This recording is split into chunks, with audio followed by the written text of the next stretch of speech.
Custo de vida, emprego e desemprego, cesta básica, tarifas públicas, salário mínimo.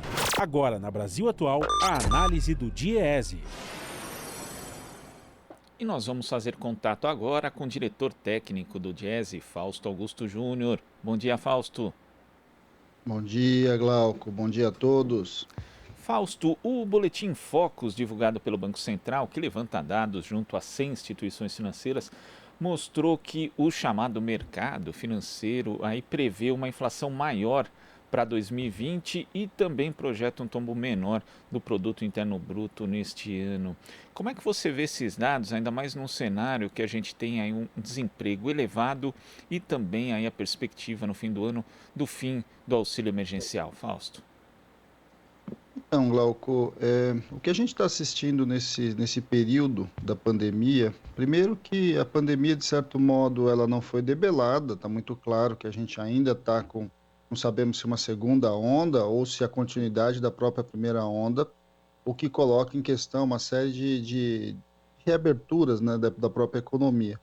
Por outro lado, o isolamento social ele flexibilizou muito, ou seja, de alguma forma a economia vai voltando e foi se recolocando aí dentro de um patamar muito próximo até ao anterior à pandemia. Ao mesmo tempo, o que a gente também começa a ver é que o auxílio emergencial cumpriu um papel bastante importante na manutenção dos patamares aí de vida das pessoas em geral, em especial, mas também do próprio papel econômico, do próprio desenrolar aí da economia. O que a gente viu é que a queda do PIB, que foi uma queda muito acentuada ali nos meses intermediários ali de junho, né? Junho, julho, ela se reverteu de maneira bastante importante agora, nesse último trimestre, vem se revertendo, e ao mesmo tempo, você tem então, de um lado, uma previsão aí do mercado para uma queda do PIB menor, e muito provavelmente isso vai se confirmar, e se coloca também em relação aos preços, né? Uma vez que aí, em relação aos preços, o grande elemento aí que alterou bastante é a taxa de câmbio. A taxa de câmbio alterou os preços, em especial de produção, os preços das commodities e que, de certo modo, colocou a inflação num outro patamar. É um patamar ainda muito baixo, muito abaixo, dentro da meta do que estava sendo previsto, mas indica uma série de questões colocadas para 2021. Agora, o que se coloca para a gente em relação ao ano que vem, que eu acho que é bastante importante, afinal de contas, para onde vão as decisões do atual governo, né? Uma vez que é bom lembrar que as medidas referentes aí à manutenção, né, ao enfrentamento da crise pandêmica, na verdade, foram desenhadas por dentro do Congresso Nacional, a revelia do governo, foram desenhadas muito sob demanda do movimento sindical e do movimento social, e agora elas todas estão em questão. Nós estamos chegando aí no final do ano, a previsão do auxílio emergencial é se extinguir em dezembro, e aí se coloca o que vai acontecer, seja por lado pela economia, em relação aos preços dos alimentos, os preços médios aí que vão se colocar para a inflação. Então, quando a gente olha, né, a previsão de PIB ainda é um PIB negativo, um PIB bastante grande, muito provavelmente nós vamos ficar entre 4% e 6% de queda do PIB esse ano.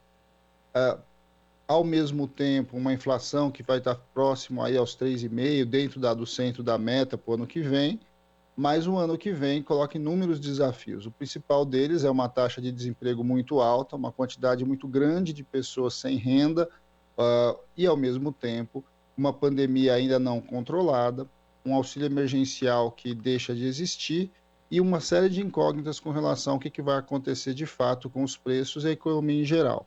É bom lembrar que ontem, né, a ONU colocou para o conjunto aí do mundo os dilemas do que vai significar essa pandemia.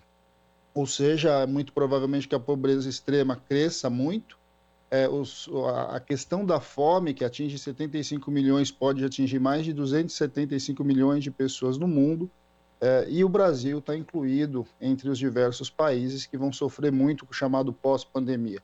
Nós vamos assistir muito provavelmente, segundo a ONU, a maior crise econômica desde a Segunda Guerra Mundial, e é importante que os países se preparem para esse enfrentamento. E aí, no caso do Brasil, não há a menor dúvida que não vai ser por meio das reformas, não vai ser por meio de uma visão liberal ou neoliberal, e a gente vai, de certo modo, enfrentar essa crise. Essa crise necessariamente passa pela manutenção do papel do Estado, pela manutenção de garantia de renda para um conjunto bastante importante da população, e é isso que, como a gente começa a ver, ó, de fato, ao longo desse ano, é fundamental para que as coisas minimamente continuem a avançar e minimamente a gente construa uma saída para essa crise que já está anunciada.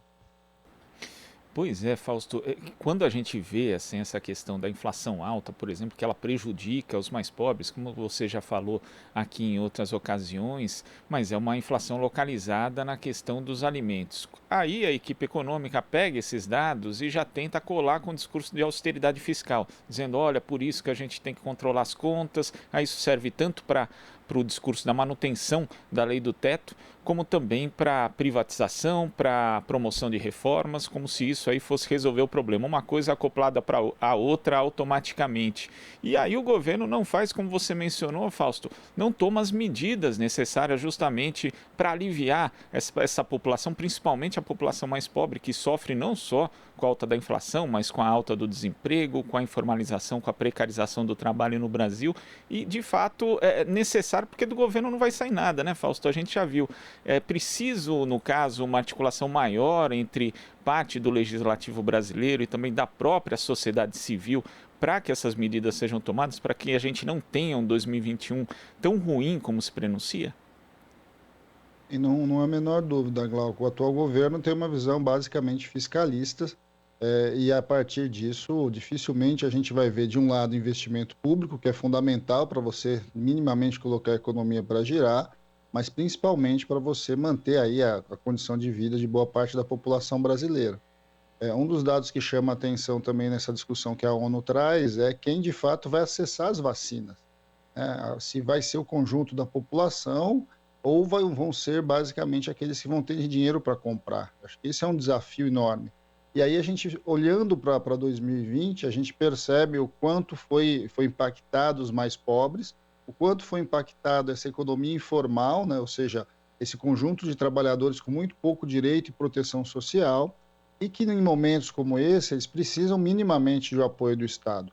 E aí não há a menor dúvida, a sociedade precisa se mobilizar, é a sociedade que vai pressionar o Congresso Nacional a minimamente você construir mecanismos aí de contenção aí da pobreza, da fome, da pobreza extrema principalmente, e de alguma forma dar caminhos para que a gente possa fazer um enfrentamento à crise econômica que vem para o ano que vem de maneira mais efetiva. Deixar o mercado simplesmente resolver os problemas, a gente vai sentir muito provavelmente mais inflação de um lado, vai sentir de outro uma perda de renda bastante importante, e é bem provável que a gente tenha um crescimento econômico, até porque o tombo desse ano é um tombo bastante grande. Agora, um crescimento econômico muito insuficiente para colocar o Brasil nos trilhos novamente, e muito insuficiente principalmente para garantir uma vida razoável para as pessoas, em especial no momento de saída da pandemia, em que nem sair propriamente dito a gente muito provavelmente vai estar. A gente vai estar muito provavelmente com o vírus circulando, uma vacina chegando, que a gente não sabe quando nem como ela vai chegar, e de alguma forma ter que enfrentar a questão do desemprego. O desemprego está muito alto, o patamar acima de 14 milhões de desempregados, mas a gente sabe que ao longo dessa pandemia, mais de 10 milhões de pessoas deixaram, né, perderam as suas ocupações, né, e agora vão voltar e vão pressionar essa taxa de desemprego, o que muito provavelmente vai sinalizar que essa taxa de desemprego tende a crescer ainda mais para o ano que vem, e não há dúvida que esse debate vai ter que ser feito dentro do Congresso Nacional. Ano que vem é um ano importante porque ele não é um ano eleitoral, o que ajuda a gente minimamente a fazer os debates fora aí dos interesses políticos, mas também é o primeiro ano do conjunto de prefeitos eleitos aí esse ano. E aí, minimamente, as prefeituras vão precisar de ajuda do Estado, vão precisar de ajuda da União para minimamente conseguir fazer chegar as políticas públicas de enfrentamento dessa crise. E mesmo tendo crescimento em 2021, Fausto, vai ser preciso analisar se vai ser um crescimento para todos ou um crescimento concentrador de renda, como a gente já teve aqui no Brasil, inclusive nos anos recentes. Não há a menor dúvida. Crescimento econômico não quer dizer desenvolvimento social, né? E não quer dizer bem-estar da população necessariamente. Uma coisa é óbvio que o crescimento econômico é um dos condicionantes para o desenvolvimento social, mas ele em si não indica isso. Minimamente você precisa de política ativa que faça chegar renda para as famílias, que faça chegar minimamente as condições para a sua vida decente e minimamente consiga gerar postos de trabalho. É fundamental a questão do emprego para o ano que vem, é fundamental a questão da gente lidar com a necessidade de gerar emprego, em especial em especial nas periferias das grandes cidades e nos fundões desse Brasil. É bom lembrar que o crescimento econômico no Brasil, normalmente ele é concentrado não só do ponto de vista de quem se apropria dos ganhos, mas também das regiões no Brasil que crescem. E aí a distribuição regional é fundamental. E aí não tem jeito, né? Se você não tiver minimamente uma política de Estado que vá distribuindo o crescimento, o pouco crescimento que a gente deve assistir em 2021, o que a gente vai ver vai ser mais concentração de renda e mais aumento da pobreza.